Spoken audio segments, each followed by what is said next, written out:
ये कहानी शुरू होती है यूरोप से। 400 से 500 साल पहले की बात है। यूरोप में भारतीय मसाले जैसे काली मिर्च, दालचीनी, लौंग, जायफल सोने के दाम पर बिकते थे।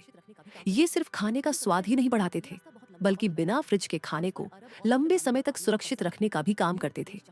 लेकिन समस्या ये थी कि ये रास्ता बहुत लंबा और खतरनाक था, और उस पर अरब और पुर्तगाली व्यापारियों का कब्जा था। यूरोप के देश चाहते थे कि सीधा भारत पहुंचा जाए, और यहीं से शुरू होता है हमारा अगला अध्याय।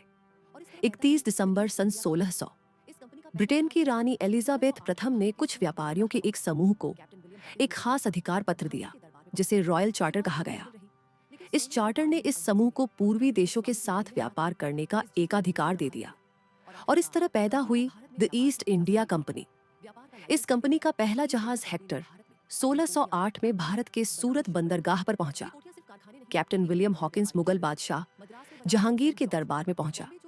शुरुआत थोड़ी मुश्किल रही, लेकिन 1612 में अंग्रेजों ने पुर्तगालियों को स्वाली की लड़ाई में हरा दिया। इस जीत ने मुगलों को प्रभावित किया, और आखिरकार कंपनी को भारत में व्यापार की इजाजत मिल गई। व्यापार का लाइसेंस मिलते ही ईस्ट इंडिया कंपनी ने भारत में अपनी कोठियां, फैक्ट्रीज बनानी शुरू कर दी। ये कोठियां सिर्फ कारखाने नहीं, बल्कि किलेबंद व्यापारिक केंद्र थे। मद्रास में बना फोर्ट सेंट जॉर्ज, बॉम्बे जो एक छोटा सा गांव था, उसे पुर्तगाल से दहेज में मिला और कंपनी को पट्टे पर दे दिया गया। और कलकत्ता में फोर्ट विलियम। देखते ही देखते एक व्यापारिक कंपनी ने अपनी एक प्राइवेट सेना बना ली, जिसमें ज्यादातर भारतीय सिपाही यानी सिपॉय भर्ती किए गए।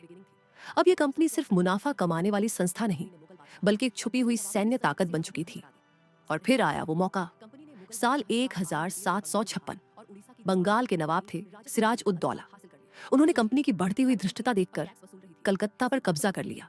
जवाब में कंपनी के ऑफिसर रॉबर्ट क्लाइव ने सेना ली और आगे बढ़ा। 23 जून 1757 प्लासी का मैदान। एक तरफ नवाब की विशाल सेना, तो दूसरी तरफ क्लाइव की छोटी सी फौज।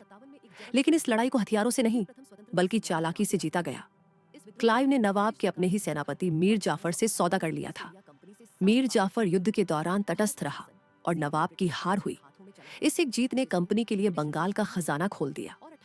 अब उन्हें सिर्फ व्यापार से मुनाफा नहीं, बल्कि पूरे प्रांत की कर वसूली का अधिकार मिल गया। प्लासी तो जस्ट बिगिनिंग थी। आगे क्या हुआ, यह जानने के लिए हमारे चैनल पर पूरा वीडियो देखें। अगर आपको यह पसंद आया हो तो लाइक करें, क्या आपको और चैनल को सब्सक्राइब करना न भूलें।